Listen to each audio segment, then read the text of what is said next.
nouvel arrivant, que sais-je. Soyez les bienvenus dans la maison du Seigneur. Voilà, il est pressé d'aller veiller à la foi, le petit. À tout à l'heure. Voilà, on va démarrer ce culte déjà par un temps de prière. On va demander au Seigneur sa grâce. Alors je vous invite à vous lever, comme on le ferait devant un président ou un roi, pour l'honorer. Seigneur, nous voulons ce matin, ensemble, déjà être reconnaissants de cette grâce que tu nous permets d'être unis, réunis en ce lieu dans la communion fraternelle. Père, nous te louons et nous t'adorons parce que tu as eu envers nous, Seigneur, cet acte de grâce de nous accorder ton Fils, ton unique. Accepter de venir sur cette terre pour s'incarner dans la chair et pouvoir, au travers de son sacrifice, créer ce trait d'union entre nous et le Père. Seigneur, merci parce que aucune ne pouvait accomplir cela si ce n'était que toi. Parce que toi, tu as accompli parfaitement toute la loi et tu as créé vraiment le plaisir dans le cœur du Père en accomplissant toutes ses volontés. Alors, sois loué, sois béni, sois adoré, Seigneur, ce matin du plus profond de nos cœurs, et à ton nom reviennent honneur, louange, puissance, gloire dans le nom de Jésus. Amen. Amen.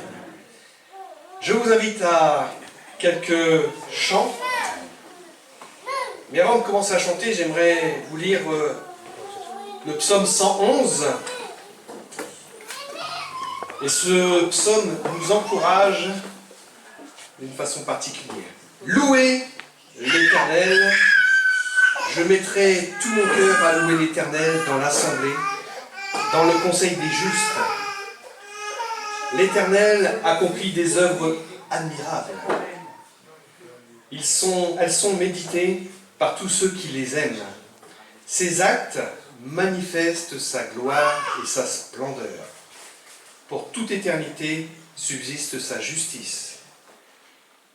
Il veut qu'on se souvienne de toutes ses merveilles. Oui, l'Éternel est bon, et il fait grâce. Il pourvoit aux besoins de ceux qui le révèrent. Il se souvient toujours de son alliance. On va s'arrêter là pour le moment. Que dire, sinon que nous aurons un Dieu qui est bon, plein de grâce et d'amour pour chacun d'entre nous. Je loue ton nom éternel.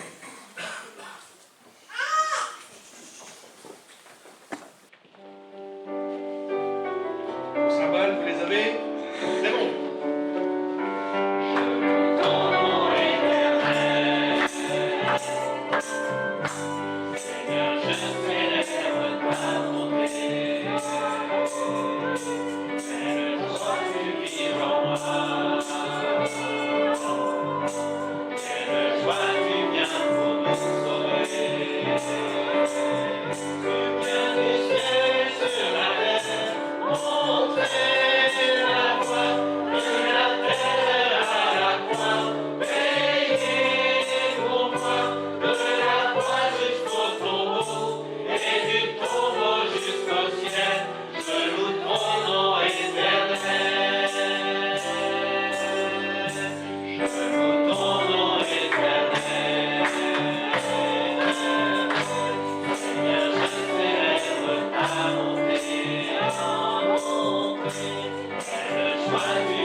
Le deuxième chant nous invite à murmurer. Non, je pense que là, comme d'habitude, je vais le faire à l'envers. Non, dites-le fort. Dites-le fort. Et parfois, nos actes parlent plus fort que nos paroles. Es-tu celui qui parle fort pour le Seigneur dans ton témoignage, auprès de ceux qui sont autour de toi, ta famille, tes amis, tes collègues de travail, ton quartier? Toutes ces choses, là où le Seigneur te place, où il veut que tu sois cette petite flamme, parce qu'on n'a pas la capacité de briller comme le Seigneur, comme lui il a brillé, mais ce don qu'il nous a donné, cette parole, cette vérité, eh bien, doit transpirer. Vous savez ce que ça veut dire, transpirer? Quelque chose de l'intérieur qui va vers l'extérieur. Ça coule, ça vient de l'intérieur. Bon, c'est sûr que la transpiration, ça n'a pas forcément une bonne odeur, mais là, c'est une image. C'est une image. Mais on doit transpirer l'amour de Christ dans ce monde. Alors, dites-le fort, et il dit encore plus fort. Adorez l'Éternel, vous familles de la terre, célébrez ce que Dieu a fait.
Gloire à Dieu, le Seigneur règne.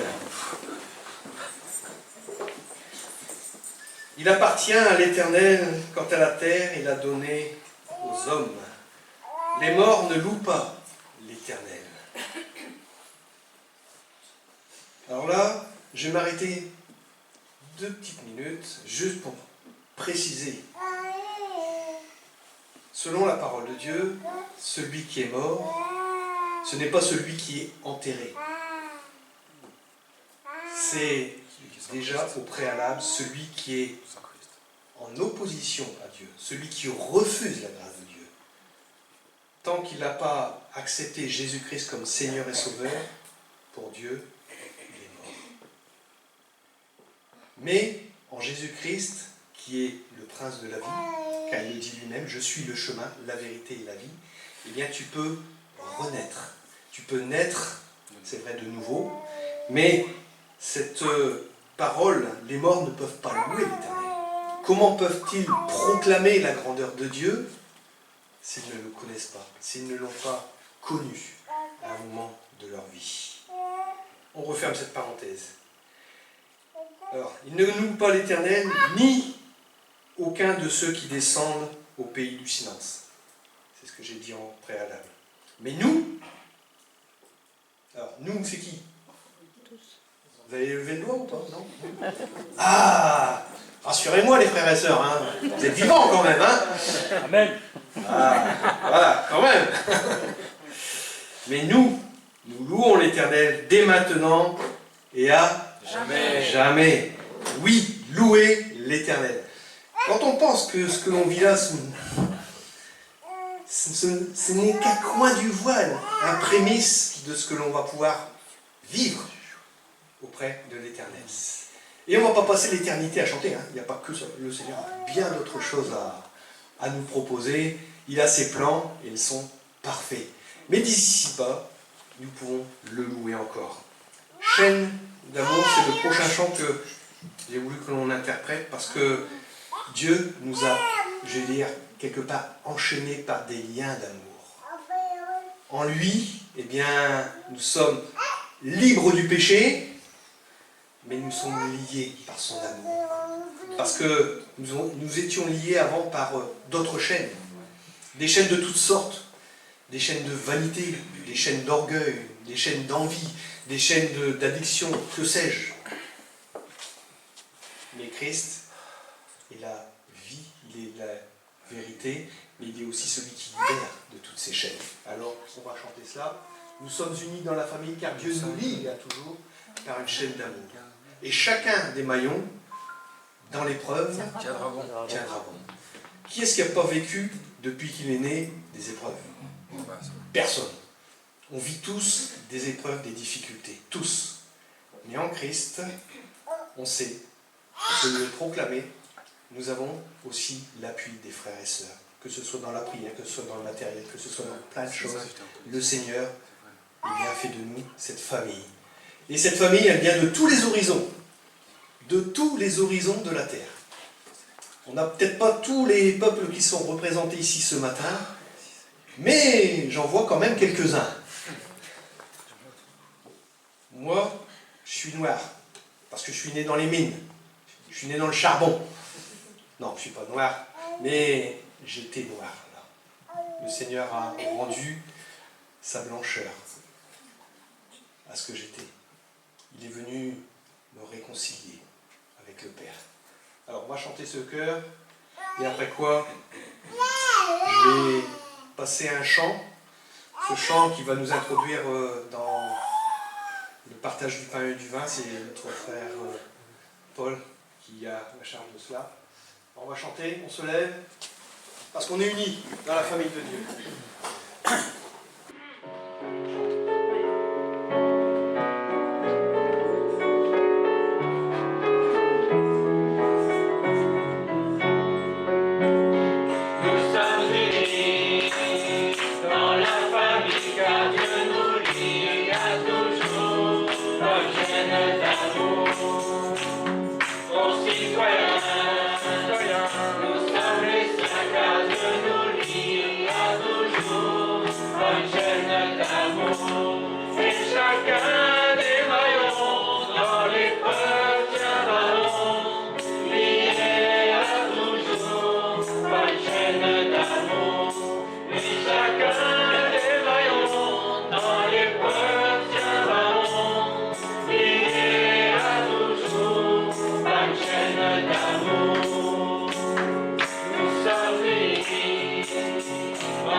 Liés à toujours.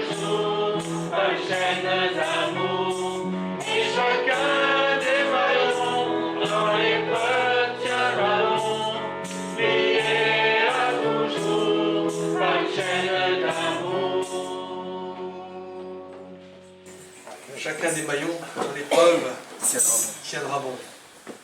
Ça me fait penser à cette image. Oh, je pense que vous avez déjà dû voir une fois dans votre vie cette image autour d'un ring. Quand un des deux combattants arrive au bout de ses forces. Un match de boxe, et le gars il est tuméfié de partout, et à un moment donné, on fait quoi?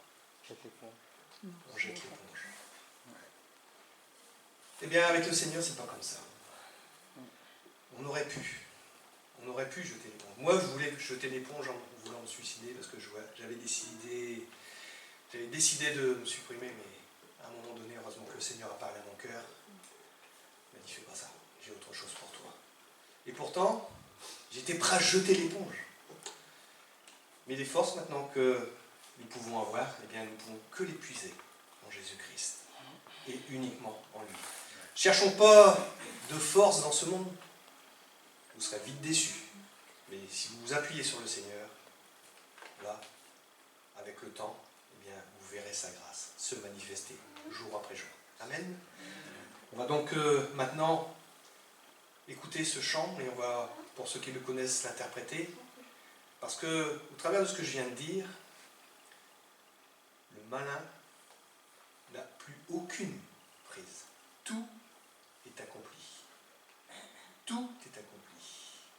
Il a livré en spectacle les dominations qui pouvaient être mauvaises pour chacun de nous. Ces puissances qui pouvaient et qui peuvent tenir l'homme, les êtres humains, eh bien, tout a été brisé. Il est victorieux, et en plus il est victorieux, puisqu'il est ressuscité. Gloire à Dieu. Amen. Amen. On va écouter et chanter en même temps pour ceux qui le connaissent.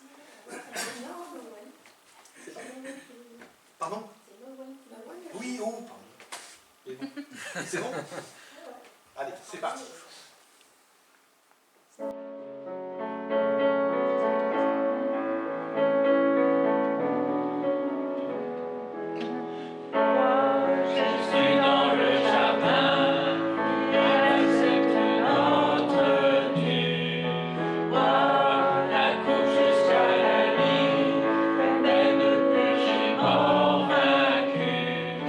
Chrétien, relève la tête, car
N'est-ce pas merveilleux?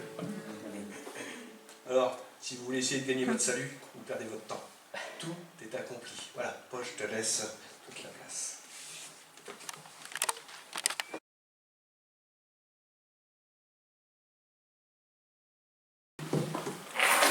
En effet, comme Denis l'a rappelé, où nous sommes vivants par le Seigneur, par son œuvre sur la croix, et nous sommes morts. Et si nous avons donc ce repas que le Seigneur a préparé, c'est sur la base justement de ce que nous avons cru. Alors je voulais faire un rappel sur quoi repose notre foi. L'apôtre Paul nous dit en 1 Corinthiens, au premier chapitre, puisque à travers cette sagesse, le monde n'a pas connu Dieu en voyant sa sagesse, il a plu à Dieu de sauver les croyants à travers la folie de la prédication. Les Juifs demandent un signe miraculeux, et les Grecs, ou les autres que les Juifs, c'est la façon de dire dans le texte original, ils recherchent la sagesse. Or nous prêchons un Messie crucifié, scandale pour les Juifs et folie pour les non-Juifs, mais puissance de Dieu et sagesse de Dieu pour ceux qui sont appelés, qu'ils soient juifs ou non. La puissance de Dieu, elle est une folie pour ceux qui n'ont pas mis leur foi en Jésus. C'est une folie. Et on le voit tous les jours. Ceux qui n'ont pas reconnu le Seigneur comme leur maître, eh bien, ils en font une folie pour se dédouaner eux-mêmes. Est-ce que nous avons reconnu que la croix nous sauve, ou est-ce une folie ou une preuve de sagesse? L'apôtre Paul, un juif convaincu et zélé, a commencé par persécuter les chrétiens en pensant que Jésus n'était qu'un imposteur. Mais après sa vision sur la route de Damas, « Je suis Jésus que tu persécutes », a-t-il entendu? Il se convertit et doit son salut à cette croix qu'il a méprisée. Et Dieu le charge de porter le nom de Jésus devant les nations, les rois et les fils d'Israël. Cet érudit dans la loi et la culture grecque doit donc se déjuger. Les versets cités évoquent les difficultés qu'il rencontrera pour annoncer un tel moyen de salut au monde.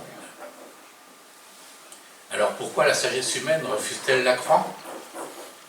À l'époque romaine, la croix était réservée aux esclaves et aux pires criminels. On s'en détourne, et elle n'a rien qui attire. La sagesse grecque ne peut concevoir qu'un homme crucifié qui se dit Dieu puisse apporter le salut. C'est contraire à la grandeur des divinités, entre guillemets. Les Juifs, eux, connaissent le grand Dieu créateur. Il leur a donné un pays et les a souvent délivrés. Dieu se révèle donc par sa puissance, et ce crucifié qui ne se défend pas est un homme maudit par Dieu. Si un homme qui a encouru la peine capitale pour un crime a été exécuté pendu à un arbre, son cadavre ne devra pas rester là pendant la nuit sur l'arbre. Vous l'enterrerez le jour même, car un pendu est un objet de malédiction divine, et vous ne rendrez pas impure la terre que l'Éternel, votre Dieu, vous donne en possession, nous dit la loi de Moïse en Deutéronome 21, verset 23. Mais c'est pourtant cette condamnation que le Seigneur Jésus a subie à notre place. Il a été fait malédiction pour nous, pour que nous puissions nous approcher de lui. Voilà pourquoi Jésus meurt sur une croix. Si nous pouvons répondre à une telle question, nous découvrons pourtant dans la Bible quelques raisons de ce choix divin. Le psaume 40, qui est cité dans la lettre aux Hébreux, déclare prophétiquement ce que Christ vivra. « Mes iniquités m'ont atteint, et je ne puis les regarder. Elles sont plus nombreuses que les cheveux de ma tête, et mon cœur m'a abandonné. » nous est dit dans le psaume 40. Un tel homme, qui prend sur lui les péchés de l'humanité, ne peut que mériter la croix. Mais c'est le Fils de Dieu. Sur lui seul, Dieu pouvait juger le péché. aussi Jésus devait s'anéantir. L'apôtre Paul cite ce poème de l'Église primitive. Jésus-Christ, lui qui est de condition divine, n'a pas regardé son égalité avec Dieu comme un butin à préserver, mais s'il s'est dépouillé lui-même en prenant une condition de serviteur, en devenant semblable aux êtres humains, reconnu comme un simple homme, il s'est humilié lui-même en faisant preuve d'obéissance jusqu'à la mort, et même la mort sur la croix. C'est aussi pourquoi Dieu l'a élevé à la plus haute place et lui a donné le nom qui est au-dessus de tout nom, afin qu'au nom de Jésus, chacun plie le genou dans le ciel, sur la terre et sous la terre, et que toute langue reconnaisse que Jésus-Christ est Seigneur, à la gloire de Dieu le Père. Cité en Philippiens 2, les versets 6 à 11. La croix permet à Dieu de manifester sa grâce et sa justice en pardonnant et en justifiant les hommes qui acceptent ce salut, leurs fautes ayant été jugées. Et c'est sur la base de cette foi que l'apôtre Paul peut nous rappeler l'invitation du Seigneur, la nuit où il fut livré. En effet, j'ai reçu du Seigneur ce que je vous ai transmis. Le Seigneur Jésus, la nuit où il a été arrêté, a pris du pain. Après avoir remercié Dieu, il l'a rompu et a dit « Prenez, mangez, ceci est mon corps qui est rompu pour vous. Faites ceci en souvenir de moi. » De même, après le repas, il a pris la coupe et a dit « Cette coupe est la nouvelle alliance en mon sang. Faites ceci en souvenir de moi toutes les fois que vous en boirez. En effet, toutes les fois que vous mangez ce pain et que vous buvez cette coupe, vous annoncez la mort du Seigneur jusqu'à ce qu'il vienne. » Nous nous souvenons de l'homme Christ Jésus, qui n'a pas hésité à prendre cette dernière des dernières places pour que nous puissions, nous, sans contrainte, nous approcher de Dieu, justifiés par la foi. Mais l'apôtre ajoute, dans la suite directe de ce rappel, à l'invitation du Seigneur, la nuit de la crucifixion, c'est pourquoi celui qui mange ce pain ou boit la coupe du Seigneur indignement sera coupable envers le corps et le sang du Seigneur. Que chacun donc s'examine lui-même et qu'ainsi il mange du pain et boive de la coupe, car celui qui mange et boit indignement sans discerner le corps du Seigneur mange et boit un jugement contre lui-même. C'est une chose solennelle.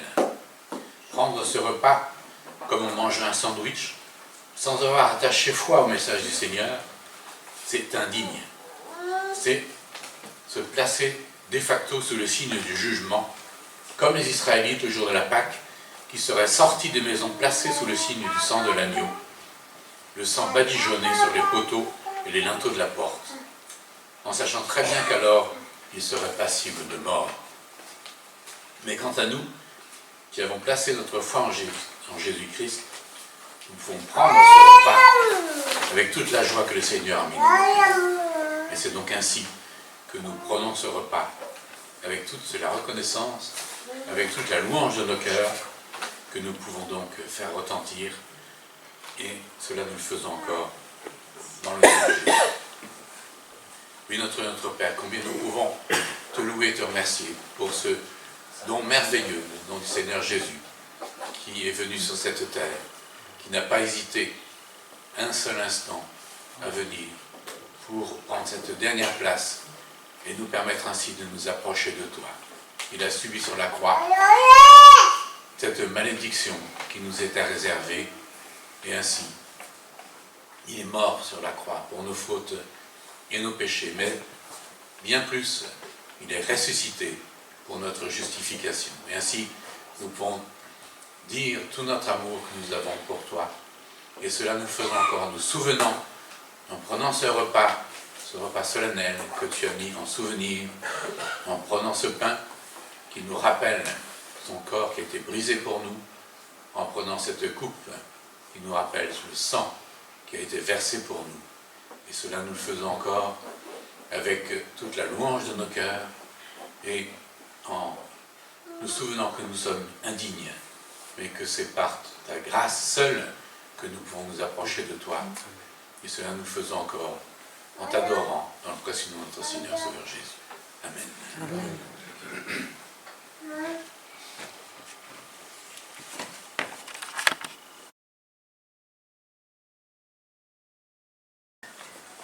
que les enfants sortent.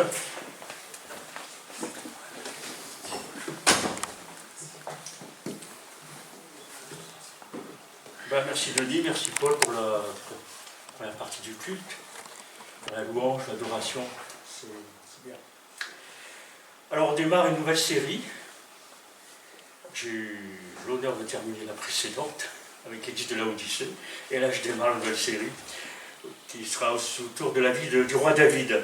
Alors le thème de la série, c'est faire confiance à Dieu toute sa vie. Alors ce matin, ce sera « Suis-je un adorateur authentique ?» Et on lira dans le livre de 2 Samuel, le chapitre 6. Alors, ce chapitre late un épisode important du règne de David. On trouve ces mêmes événements d'ailleurs dans 1 Chronique au chapitre 13 à 16, avec plus de détails. Alors ce qui se passe, c'est qu'après avoir établi l'unité politique de la nation et de l'avoir consolidée, David a décidé de faire de Jérusalem sa résidence principale. Il tient aussi que cette ville ça devienne le centre religieux de la nation.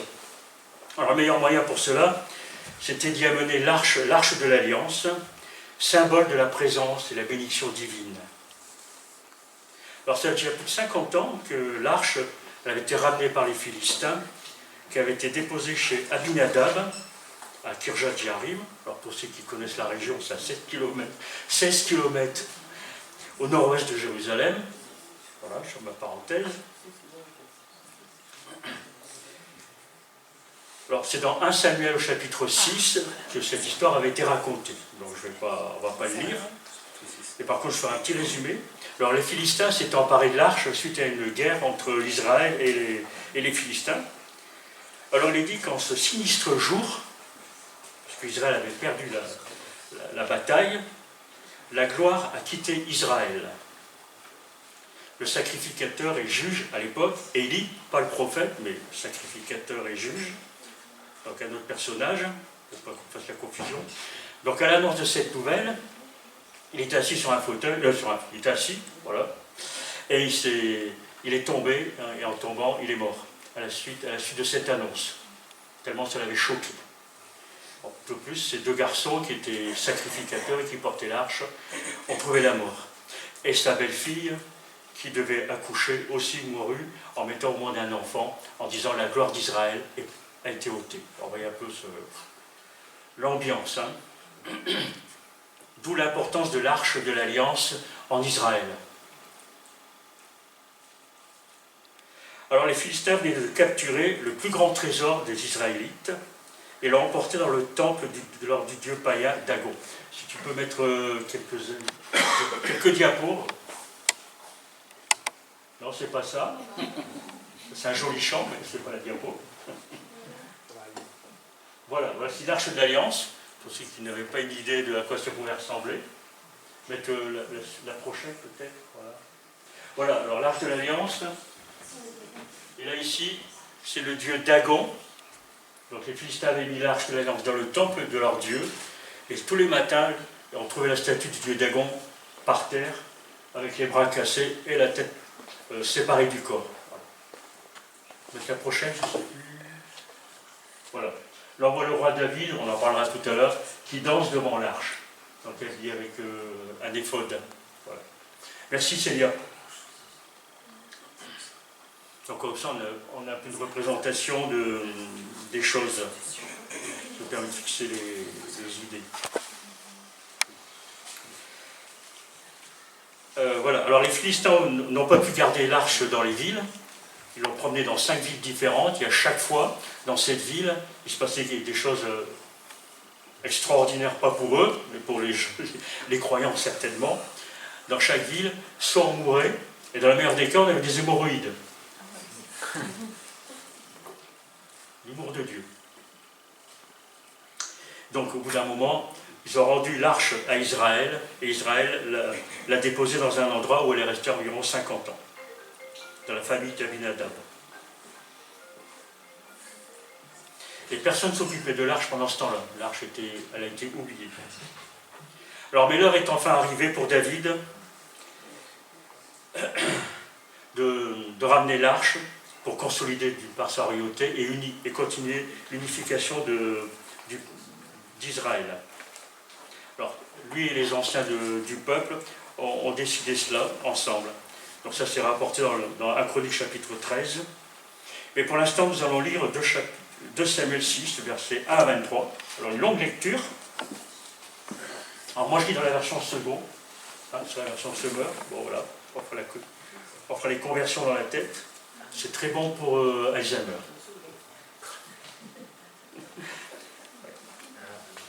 David, alors 2 Samuel chapitre 6. David rassembla encore tous les Lévites d'Israël au nombre de 30 000 hommes. Et David, avec tout le peuple qui était auprès de lui, se mit en marche depuis Balé chez Juda pour faire monter l'arche de l'Alliance, devant laquelle est invoqué le nom de l'Éternel des armées, qui réside entre les chérubins au-dessus de l'arche. Ils mirent sur un char neuf l'arche de Dieu et l'emportèrent de la maison d'Abinadab sur la colline. Uza et Achijo, fils d'Abinadab, conduisaient le char neuf.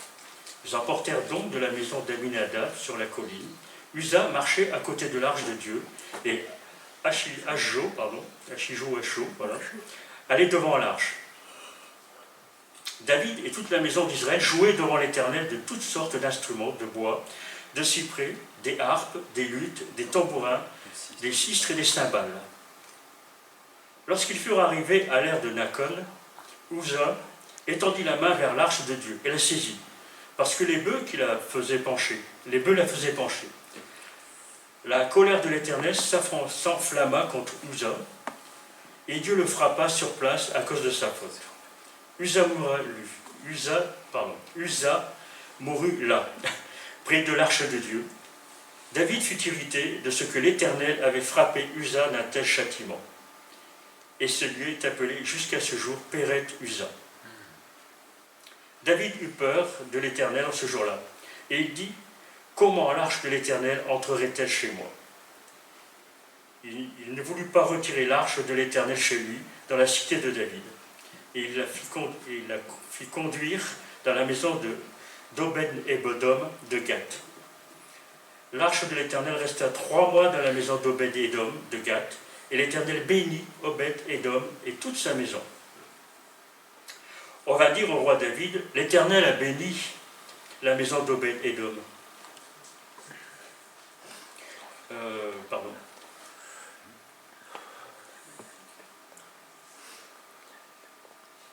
Voilà. Je suis un peu perdu. Avec mes lunettes, j'ai des soucis. Quoi. Tu peux allumer. Non, c'est une histoire de... Voilà. De haut et de bas. C'est technique. J'y retourne, voilà. On va dire au roi David: l'Éternel a béni la maison d'Obed-Édom et tout ce qui est à lui à cause de l'arche de Dieu. Et David se mit en route. Il fit monter l'arche de Dieu depuis la maison d'Obed-Édom jusqu'à la cité de David, au milieu des réjouissances. Quand ceux qui portaient l'arche eurent fait 6 pas, on sacrifia un bœuf et un veau grand. David dansait de toute sa force devant l'Éternel. Il était ceint d'un éphod de lin. On a vu sur la petite diapo. David et toute la maison d'Israël firent monter l'arche de l'Éternel avec des cris de joie et au son des trompettes. Comme l'arche de l'Éternel entrait dans la cité de David, Michal, fille de Saül, regardait par la fenêtre et voyant le roi David sauter et danser devant l'Éternel, elle le méprisa dans son cœur. Après qu'on eut amené l'arche de l'Éternel, on l'a mis à sa place au milieu de la tente que David avait dressée pour elle. Et David offrit devant l'Éternel des holocaustes et des sacrifices d'action de grâce. Quand David eut achevé d'offrir les holocaustes et les sacrifices d'action de grâce, il bénit le peuple au nom de l'Éternel des armées. Puis il distribua à tout le peuple, à toute la multitude d'Israël, hommes et femmes, à chacun un pain, une portion de viande et un gâteau de raisin. Et tout le peuple s'en alla chacun dans sa maison. David s'en retourna pour bénir sa maison, et Michal, fille de Saül, sortit à sa rencontre. Elle dit: quel honneur aujourd'hui pour le roi d'Israël de s'être découvert aux yeux des servantes et de ses serviteurs, comme se découvrirait un homme de rien. David répondit à Michal: C'est devant l'Éternel qui m'a choisi de préférence à ton père et à toute sa maison pour m'établir chef sur le peuple de l'Éternel, sur Israël, et c'est devant l'Éternel que j'ai dansé. Je veux paraître encore plus vil que cela et m'abaisser à mes propres yeux. Néanmoins, je serai en l'honneur auprès des servants dont tu parles. Or, Michal, fille de Saül, n'eut point d'enfant jusqu'au jour de sa mort. Voilà.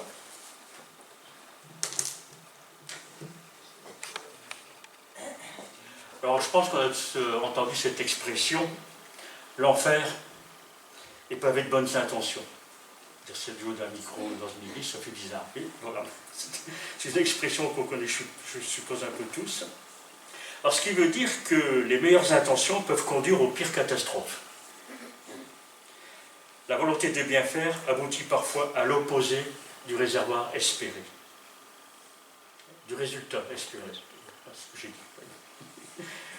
A contrario, prendre des précautions avant de se lancer dans l'aventure permet d'éviter les catastrophes. Alors, je vais vous raconter une petite histoire. Il y a un homme qu'on appellera Louis, pas de Louis dans la salle, ça va. Et il était toujours prêt à aider les autres, croyant que faire de bonnes actions et d'avoir de bonnes intentions le conduirait au paradis. Un jour, alors qu'il marchait dans un parc, il vit une vieille dame en difficulté pour traverser la route. Il se précipita pour lui offrir son aide, sans remarquer que le feu rouge clignotait à l'intersection. Vous voyez un peu la situation. La vieille dame, elle accepta son aide, il s'apprêta à traverser la rue, donc il la prend par les bras. Les feux des voitures changèrent, deviennent verts pour eux, mais Jean, lui, il avait ignoré ces signaux. Il a continué d'avancer avec la vieille dame. Soudain, les klaxons retentirent et des voitures freinèrent brusquement pour éviter la collision. Il y a même des passants qui sont jetés contre le mur, voire par terre, pour éviter le chaos. Jean réalisa alors qu'en voulant aider la vieille dame, il avait mis leur vie en danger. Il se souvint de l'adage « L'enfer est pavé de bonnes intentions ». En comprenant que la bonne volonté seule ne suffisait pas à garantir un résultat positif, il fallait également respecter les règles établies pour la sécurité publique. Cette expérience m'a servi de leçon pour équilibrer ses bonnes intentions et avoir une bonne réflexion lucide avant d'agir. Alors nous verrons 4 points dans le texte. On va parcourir en suivant le texte, voilà, tout simplement. La quête de la présence de Dieu, donc le retour de l'arche, la sainteté de Dieu, l'humilité devant Dieu et le jugement et l'orgueil. Alors la quête de la présence de Dieu, la recherche de la présence de Dieu, David avait ce souci de ramener l'arche au sein d'Israël, parce que c'était ce qu'il y avait de plus important, la présence de Dieu au sein du peuple. L'arche de l'Alliance était un coffret de bois, comme on l'a vu tout à l'heure, qui est fait de bois de sittim, ce qui veut dire de l'acacia. Alors les mesures, c'est 1,62 m de long, sur 1,8 m, et la même profondeur. Alors il était recouvert de plaques d'or, de l'or pur à l'extérieur et à l'intérieur. Et sur le dessus, voilà, sur le dessus, c'est très bien, merci la technique. Et sur le dessus, il y avait un couvercle qu'on appelle alors j'ai toujours du mal à dire, propitiatoire. Voilà, on a des érudits dans la salle. Sur lesquels se tenaient 2 chérubins, des êtres célestes, l'un vis-à-vis de l'autre. Ils regardaient le propitiatoire. Ils recouvraient de leurs ailes. Voilà. C'est du milieu d'eux que l'Éternel donnait ses directives à Moïse et qu'il manifestait visiblement sa gloire et sa présence. Donc, dans Exode 25, verset 22, voilà ce que l'Éternel dit à Moïse. C'est là, au-dessus du propitiatoire, entre les 2 chérubins, placés sur le coffre de l'Alliance, que je me manifesterai à toi. C'est de là que je te communiquerai tous mes ordres pour les Israélites. D'où l'importance de l'arche de l'Alliance. Dans l'arche se trouvait un pot en or avec la manne, qui avait nourri Israël pendant les 40 ans dans le désert, le bâton d'Aaron, qui avait fleuri, les tables de la loi ou du témoignage. L'arche était placée dans le lieu très saint. Bon, j'ai pas d'image, j'ai pas de... Voilà. Et le grand jour de l'expiation, donc une fois par an, le souverain sacrificateur était seul habilité à rentrer dans le lieu très saint et répandre sur le propitiatoire le sang de la victime qui avait été immolée pour le pardon des péchés du peuple. Voilà. Alors son importance, elle résidait dans le fait qu'elle était le signe visible de la présence de Dieu au sein de son peuple. Elle représentait le trône de Dieu. Pas physiquement, mais c'était une représentation, n'est-ce pas?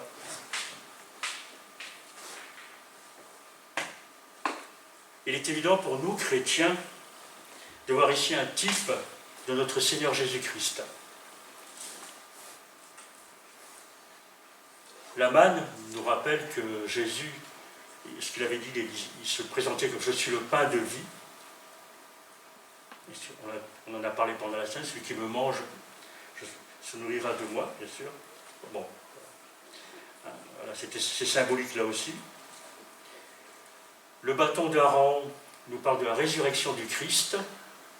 Les 10 commandements qui étaient dans l'arche de la loi nous parlent que tout a été accompli. Christ et lui seul a pu accomplir la loi, comme Denis nous l'a rappelé ce matin. Tout a été accompli. Seul Christ a pu le faire.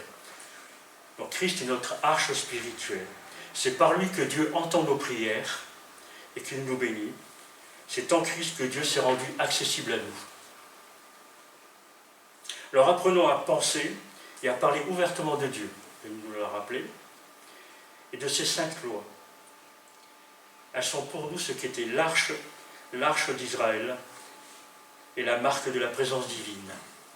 Notre témoignage est la marque de la présence divine. Là où on est.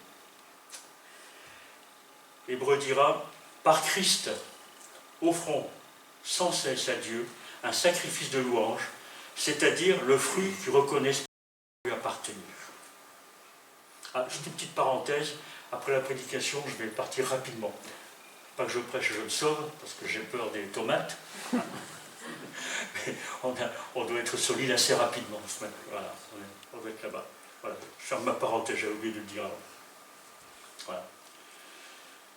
Donc offrons à Dieu sans cesse un sacrifice de louange, c'est-à-dire le fruit de lèvres qui reconnaissent publiquement lui appartenir. Nous portons la présence de Dieu dans nos cœurs, dans nos vies. Nous avons été scellés du Saint-Esprit. L'Esprit de Dieu habite en nous. L'arche est en nous. Alors ça me vient maintenant à l'esprit. J'ai fait un rêve une fois. J'étais dans une période de ma vie chrétienne où voilà, j'étais un peu raplapla. Et j'ai fait ce rêve. J'avais rêvé de l'arche qui était enfouie sous un tas de poussière. Et je me suis réveillé avec cette idée. Je me suis dit là, Alex, faut que tu te bouges, faut que tu te mettes en route là. Donc voilà. J'étais un peu dans l'état d'Israël à cette époque. Voilà. Alors la sainteté de Dieu. Alors je vais en parler pendant quelques secondes, quelques petites minutes, mais il y a des livres énormes qui ont été écrits, je vous encourage à trouver et à lire. La sainteté de Dieu, c'est un... Vous savez, j'ai dit à mon épouse en travaillant là-dessus, je dis, tu sais, j'ai l'impression d'être comme ces libellules qui passent au-dessus des lacs, là, qui frôlent le lac et qui repartent, et puis ils voient pas tout, ils sont au-dessus d'un lac et il y a toute une profondeur. J'avais ce sentiment, quand je réfléchissais à la sainteté de Dieu, d'être comme une libellule qui est juste à la surface comme ça, et de voir cette profondeur que j'ai du mal à atteindre. Voilà. Alors ça faisait 70 ans que l'arche était dans la maison d'Abinadab, une famille de Lévites, et là, à partir de là, David a décidé de ramener l'arche. Donc ce qu'on a fait, on l'a vu dans le texte, on a mis l'arche sur un chariot neuf, tiré par des bœufs. Je suppose qu'on a choisi les plus beaux, les plus costauds, ceux qui avaient rapporté les prix. Rien n'était trop beau pour le Seigneur. Et tout ça, c'était conduit par les fils d'Abinadab, Uza et Achijo. David voulait que ce jour soit un jour de fête nationale en Israël, en amenant au cœur de la nation, dans la nouvelle capitale du royaume, l'arche de l'Alliance. Cet objet sacré, qui datait du temps de Moïse, donc ça faisait déjà 500 ans que l'arche est au milieu du peuple. Donc ce mémorial de la sainteté de Dieu symbole de l'alliance que Dieu l'Éternel avait fait avec le peuple, le symbole de la présence bienveillante de l'Éternel au milieu d'eux. C'était donc la fête. Imaginez-vous un petit peu, ça sautait, ça dansait, ça chantait, culture orientale. Nos amis comme Merzouk d'Algérie, ou nos amis d'Afrique, ils savent ce que c'est de faire la fête. Tam-tam, tambour et tout, on y va. La louange, c'était cette ambiance. Et catastrophe. Le pied d'un des animaux glisse, le chariot penche, et Uza se précipite pour empêcher l'arche ne tombe et ne soit souillée dans la boue, dans la terre. Et voici que l'Éternel frappe Uza, qui meurt sur le champ. Consternation, questionnement. Pourquoi? Qu'est-ce qui se passe? Comment ça se fait? C'était la fête, c'était si merveilleux. Malgré leurs bonnes intentions, David et Uza avaient négligé la marche à suivre pour s'approcher de l'arche. Alors Uza, je pense qu'il a usé de familiarité avec l'arche. L'arche était dans sa famille depuis près de 60 ans, je crois, 70 ans, voilà. Donc on était habitué à ce que l'arche soit peut-être stockée dans un coin, je ne sais pas, je ne dis pas au milieu du salon, mais quelque part dans la maison, on était habitué. Donc ça faisait partie de l'ambiance familiale, l'arche elle est là. Et donc par familiarité, l'arche est tombée, il a voulu la rattraper parce que c'était normal, l'arche on y est habitué. Donc il n'y a pas à s'inquiéter. Et puis elle allait tomber dans la terre, dans la boue, elle allait se salir, donc il faut la rattraper, quoi. Mais c'est pas ce que Dieu avait prévu pour déplacer l'arche. Ce que j'ai dit, il crut qu'il pouvait se permettre de tendre la main pour la maintenir. Il avait une certaine désinvolture. Et la désinvolture, quelquefois, avec Dieu, peut attirer la correction de Dieu sur nos vies. On est habitué à vivre avec Dieu, on est habitué à parler de Dieu, on est habitué d'aller à l'église, et puis on peut être très nonchalant, très léger. Le Seigneur est bon, le Seigneur est merveilleux, le Seigneur par-ci, le Seigneur par-là. Jésus, c'est mon grand copain, Jésus, c'est l'ami des pécheurs, c'est vrai, mais c'est pas notre pote du dimanche matin. On ne peut pas parler comme ça, mais voilà. On a vite cette tendance dans nos milieux. Être comme ça, au milieu et ailleurs, attention. C'est dans la nature des hommes, voilà. Alors il a cru qu'il pouvait se permettre des choses. Mais par contre, dans ce cas précis, Dieu avait donné des directives à Israël. Elles étaient très explicites. Et Uza, qui faisait partie de la famille des Lévites, était censé ne pas les ignorer. Normalement, elles avaient été enseignées dans sa famille. Vu qu'il était lévite, il savait comment déplacer l'arche de l'Alliance. Et c'est dans Nombre, chapitre 4, verset 15, qu'on a un petit aperçu de ces choses. Alors, après qu'Aaron et ses fils seront achevés de couvrir le sanctuaire, et tous les ustensiles du sanctuaire, les fils de Kehat, donc d'où descend Uza, viendront au départ du camp pour les porter, mais ils ne toucheront point les choses saintes, de peur qu'ils ne meurent. Telles sont les fonctions de porteurs imposées aux fils de Kehat dans la tente d'assignation. Et après, je crois que c'est au verset 20, voilà. Ils n'entreront point pour voir envelopper les choses saintes, de peur qu'ils ne meurent. Voilà, bon, il faudrait lire tout le chapitre pour comprendre tout ça, mais enfin, on a un petit aperçu. Donc, il était interdit de toucher l'arche, il était interdit de la regarder.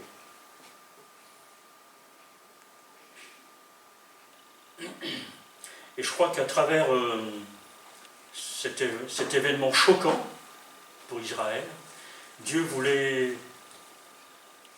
je trouve ce matin le mot instiller, mais je ne sais pas si c'est vraiment ça, mais vraiment, voilà, faire comprendre que Dieu est un Dieu saint et que Dieu est un Dieu gracieux. Alors naturellement, nous on est offusqués. Comme enfant, peut-être quand vous avez lu ce texte pour la première fois, vous vous êtes dit waouh, il a voulu bien faire et puis il est tombé raide mort le pauvre gars. Voilà. C'est parce que nous, dans notre nature humaine, honnêtement, on ne comprend rien à Dieu ni à sa sainteté. On est empreint de notre société, de ce psychologisme qui est là, il ne faut pas stigmatiser, il ne faut pas ceci, il ne faut pas cela. Hein. On est dans ce contexte ambiant. Hein. Donc nous chrétiens aussi, on a grandi là-dedans et on a imprégné de ces choses-là. Donc on a du mal à comprendre parfois l'attitude de Dieu face à certains événements. Alors on est offusqué, on est choqué. Et David, qu'est-ce qu'il a fait? Il s'est irrité, il s'est mis en colère. On peut dire, bah, c'est normal, hein, après tout. Soit, dans notre société, notre Dieu, c'est le Dieu d'amour, tout est permis, alléluia, on y va, ou Dieu est en colère. Alors attention, Dieu va nous châtier en permanence. Voilà, dans ces deux extrêmes, parce qu'on n'a pas une connaissance réelle de la parole de Dieu. Alors il y a un écrivain, un puritain, alors c'est des frères et sœurs qui ont vécu dans les années 1600, 1700. Alors là, ce qu'il dit, attention, c'est très choquant. Il s'appelle Stephen Charnock. Rien ne démontre à ce point la haine qu'éprouve Dieu pour le péché, ni toutes les coupes de jugement qui ont été ou qui seront déversées sur ce monde déchu. Je pense qu'il fait référence à l'Apocalypse, enfin, voilà. Ni les grincements de dents,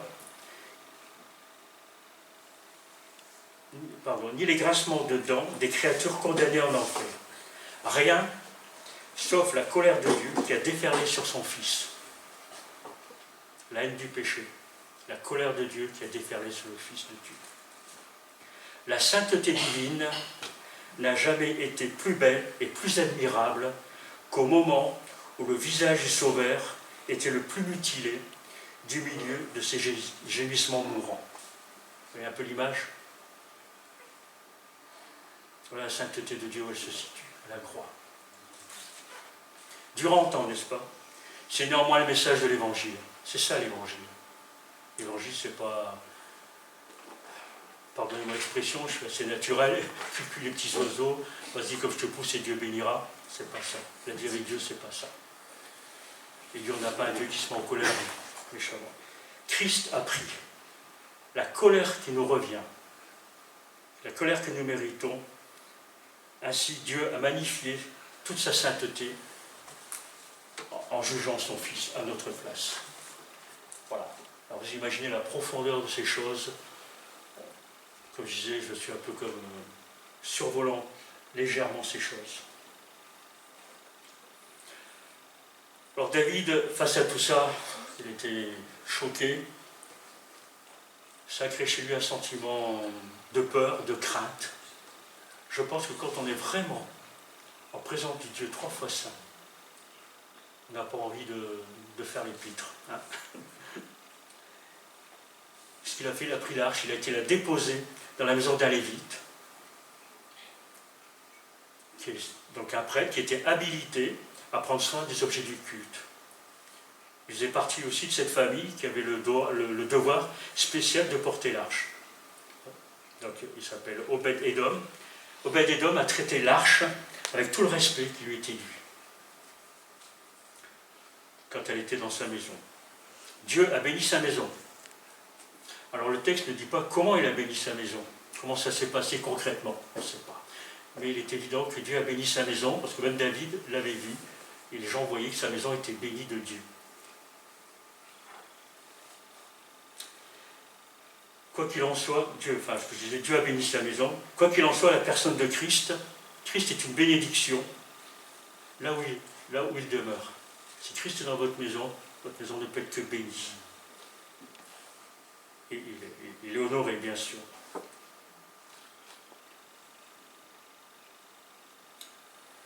Alors il y a très longtemps, moi j'avais visité j'ai visité le musée d'Anduze, que quelqu'un que vous connaissez certainement, le musée du désert, ça s'appelle. Il y a très très longtemps, au début de ma vie chrétienne, j'avais l'occasion d'être dans la région. Et en rentrant dans les premières salles, on voit des mannequins, donc qui représentent une famille protestante du XVIe siècle.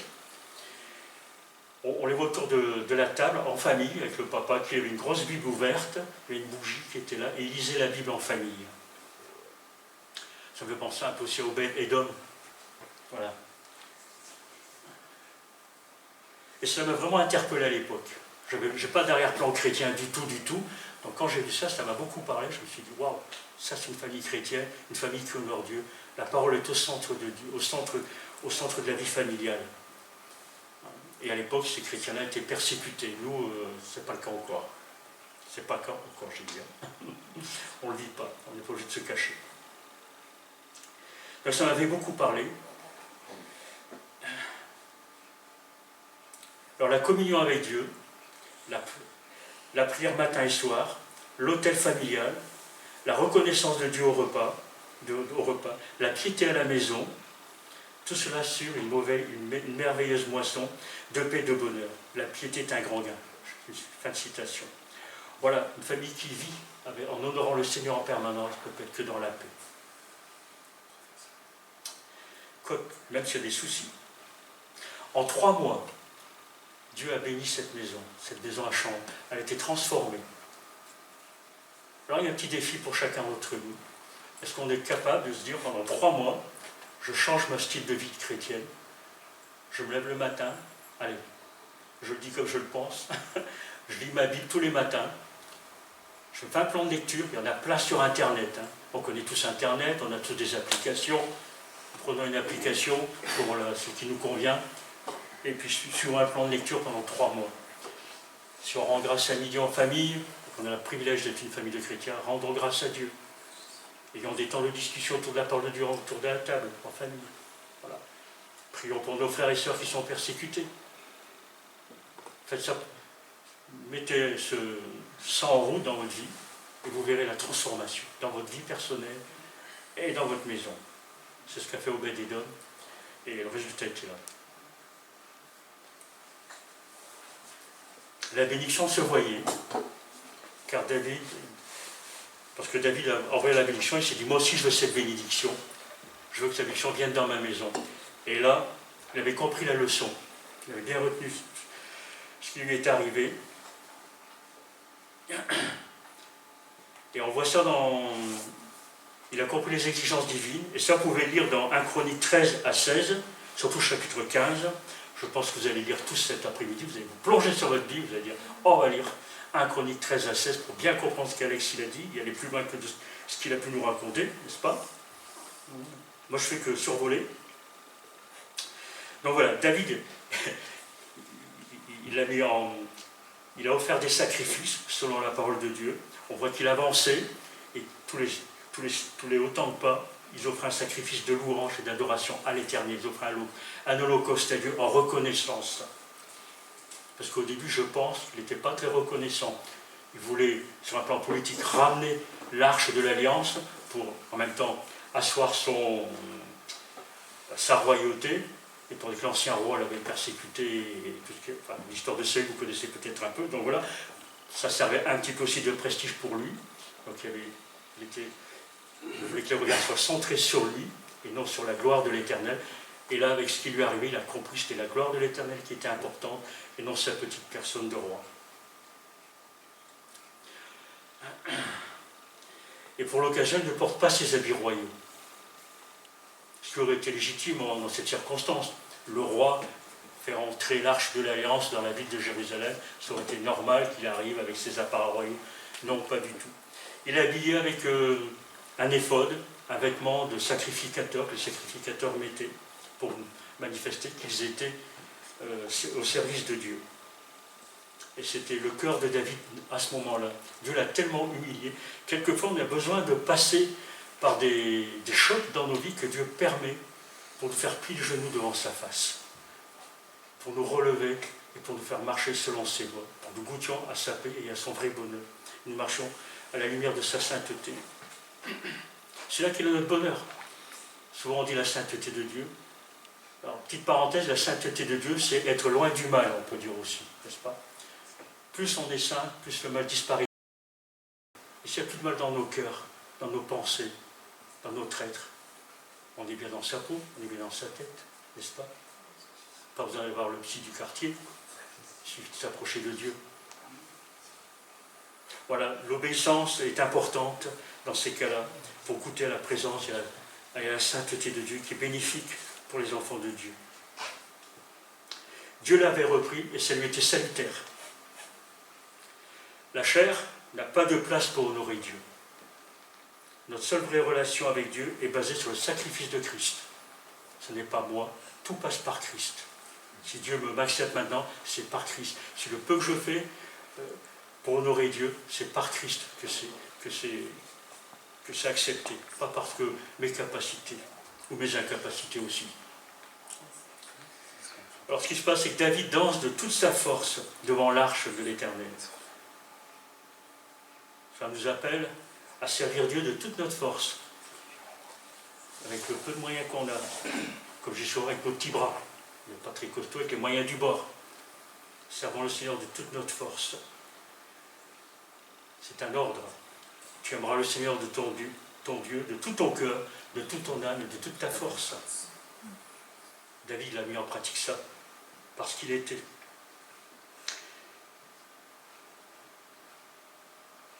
Alors, ce qui se passe après, c'est que le roi pria pour le peuple, il le bénit solennellement. Il avait été béni de Dieu, il bénissait le peuple. Si nous sommes bénis de Dieu, nous apportons la bénédiction là où nous serons. Comme disait tout à l'heure Denis, on est des petites lumières et cette petite lumière va brûler, va briller et va éclairer autour de nous. Et tout le peuple en profite. Ils sont nourris, voilà, ils profitent des sacrifices de David pour leur bien.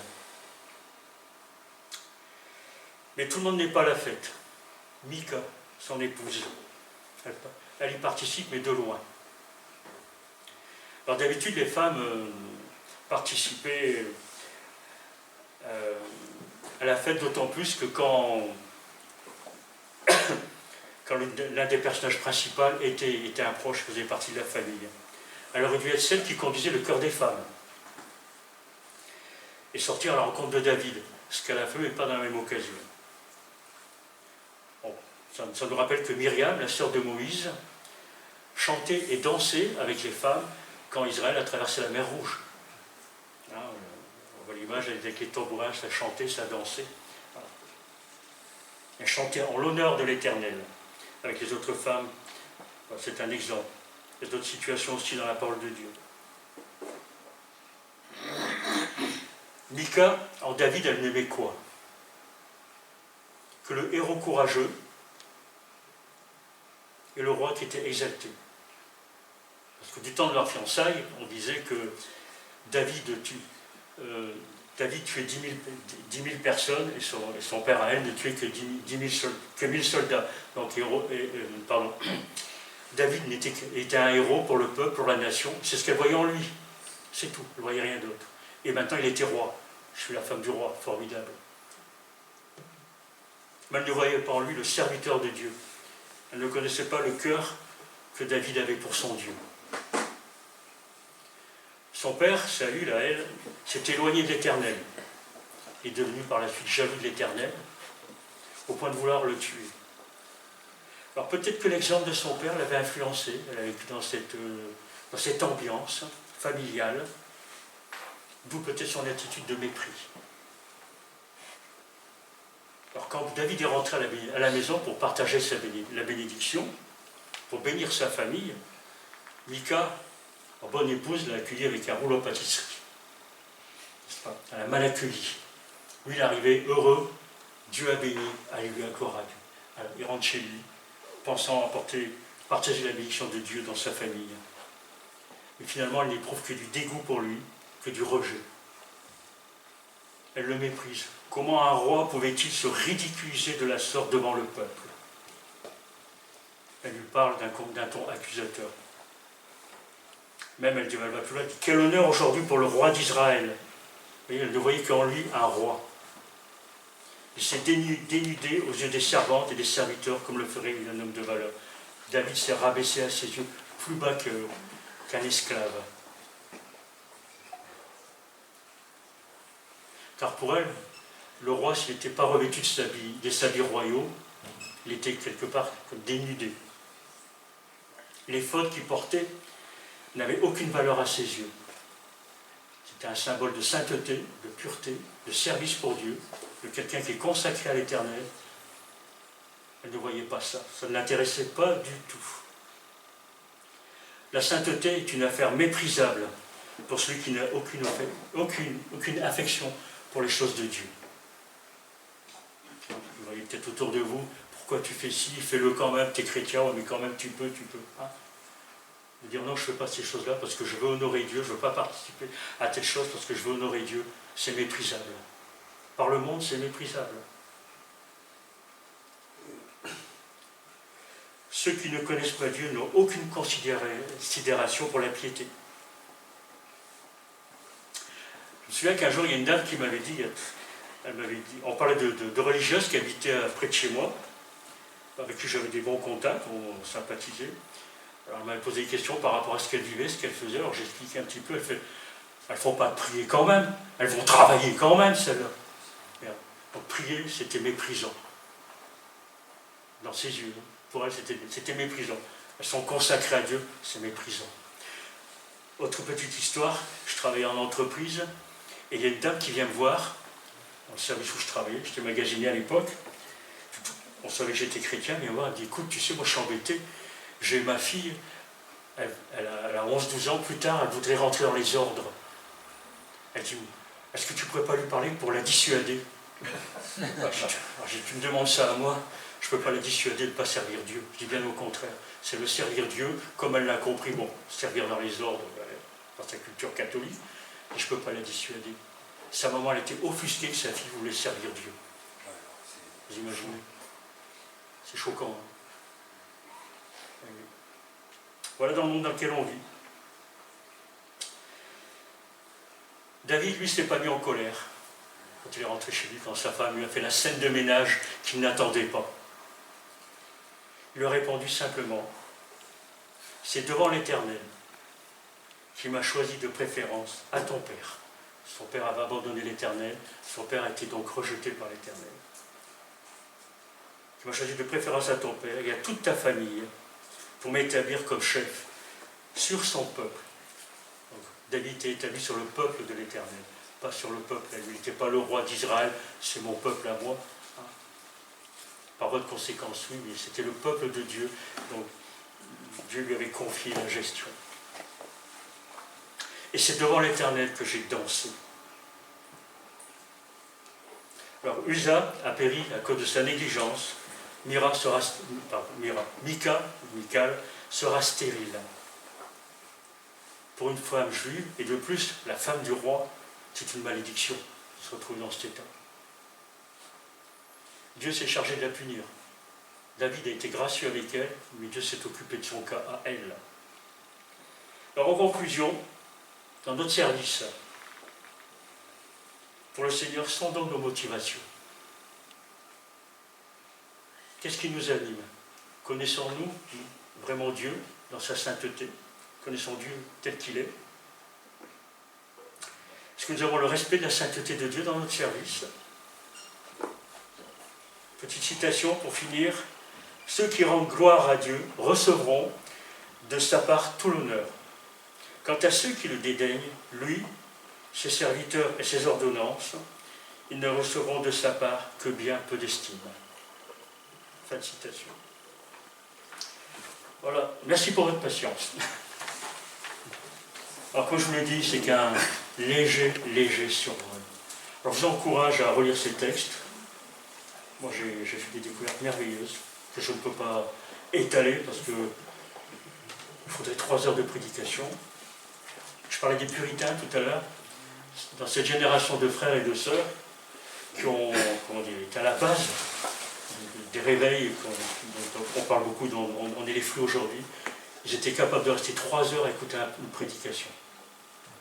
Nous, on ne peut pas. On ne peut plus, nous. Autre temps, autre culte. Comme dirait la pub, ça c'était avant. Aujourd'hui, avançons avec le Seigneur. Donc, je vais terminer par la prière. Seigneur, sa grâce sur sa parole. Seigneur, notre Dieu, nous te bénissons pour ta parole. Merci parce qu'à travers elle, tu veux nous révéler qui tu es. Tu veux nous montrer ce que c'est un vrai serviteur qui marche devant ta face.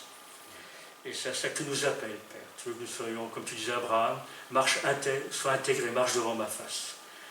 Fais cela dans nos cœurs, Seigneur notre Dieu, pour la gloire de ton nom, pour l'avancement de ton règne, là où tu nous places, Seigneur, avec la simplicité, avec les capacités que tu nous as données. dans le beau nom de Jésus. Amen.